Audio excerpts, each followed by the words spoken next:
कल्प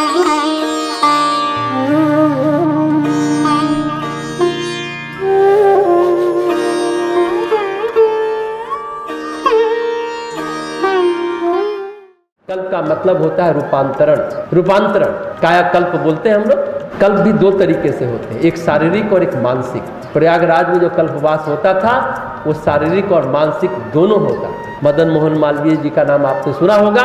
बनारस हिंदू यूनिवर्सिटी बनारस में उन्होंने स्थापना की थी, लेकिन वो रहने वाले प्रयागराज के थे। उन्होंने औषधि कल्प, ध्यान कल्प, बहुत सारे कल्प किए प्रयागराज में माघ मेले में रह करके। इसलिए कहा जाता है कि उनके शरीर की सारी झुर्रियां समाप्त हो गई, झुर्रियां खत्म हो गई थी। ये क्या कहलाएगा? ये कायाकल्प कहलाएगा। मानसिक कल्प में मन की वृत्ति निरुद्ध की जाती थी, शुद्ध की जाती, वृत्ति निरुद्ध शुद्ध होती थी। कल्प की अवधि 1 महीने की होती है। कम से कम 3 दिन तीर्थ क्षेत्र में रहें तो कुछ फर्क पड़ेगा जीवन में। कम से कम तीर्थ में आप मंदिर भी आते हैं, यहाँ भी आवे, हम लोग जल्दी जल्दी यज्ञ करते हैं और भागते हैं, रुद्राभिषेक करते हैं, भागते हैं। नवरात्रि अनुष्ठान में भी सुबह आए, जल्दी जल्दी माला की और भागे, मजा नहीं आएगा।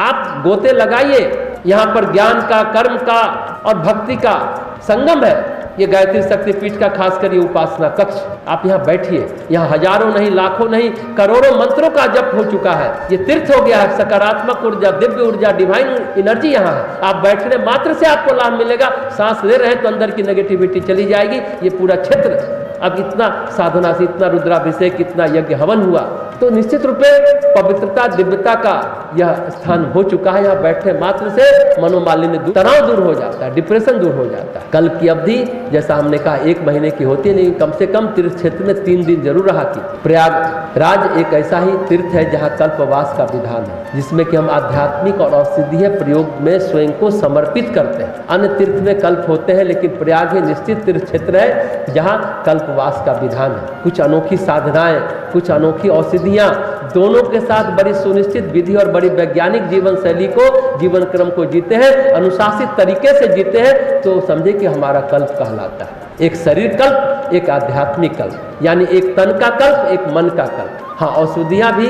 मन को शुद्ध करने में सहायक होती है। महर्षि पतंजलि ने यह लिखा है। नारी शोध, नारी का जो शोधन करते हैं, नारी शोधन प्राणायाम करते हैं। नारी शोधन के लिए लोग 9-9 महीने तक कहते हैं रहने के लिए। आज के डेट में ये संभव नहीं है। नवरात्रि में कहा जाता है एकदम, कुछ लोग पानी पर रहते हैं, कुछ लोग फल पर रहते हैं, कुछ एक टाइम खाते हैं, लेकिन सामान्य जन क्या करे? इतना संभव नहीं है। ऑफिस भी जाना है, दुकान भी खोलना है, स्कूल भी जाना है और साधना भी करनी है, तो बीच का रास्ता आज के कलयुग में निकालना चाहिए। नारी का परिशोधन भी हो, शुद्धि भी हो, सब कुछ हो।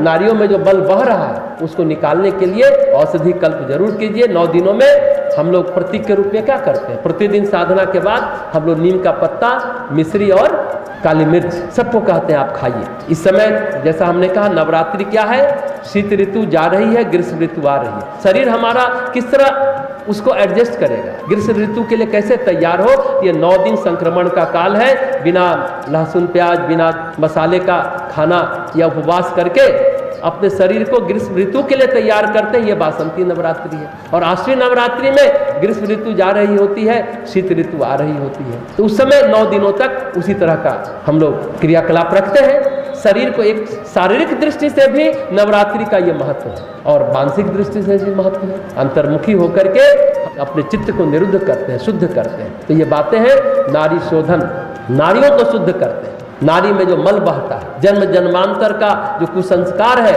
नवरात्रि काल हमें ये अवसर प्रदान करता है कि हम अपने मल को निकाल पाए, शुद्ध कर पाए। लेकिन कुछ लोग एकदम कहते हैं ना, कट्टर होते हैं कि नहीं, जो शास्त्र में लिखा है उस विधि से चलिए। अरे अब तो हमारा शरीर उस लायक है ही नहीं, हम कैसे कर पाएंगे भाई? इससे लोग बीच में छोड़ देते हैं, नहीं कर पाते हैं नारी का शोधन। नारी शुद्ध हो गया था, फिर से जैसे मदन मोहन मालवीय ने औषधि कल्प किया और झुर्रियाँ समाप्त हो गई 1 महीने में। औषधि का सेवन तो करते ही हैं लोग, लेकिन अनुशासन का थोड़ा मध्यम मार्ग निकालना चाहिए। कुछ इस तरह का प्रयोग हो तो बात बनती है।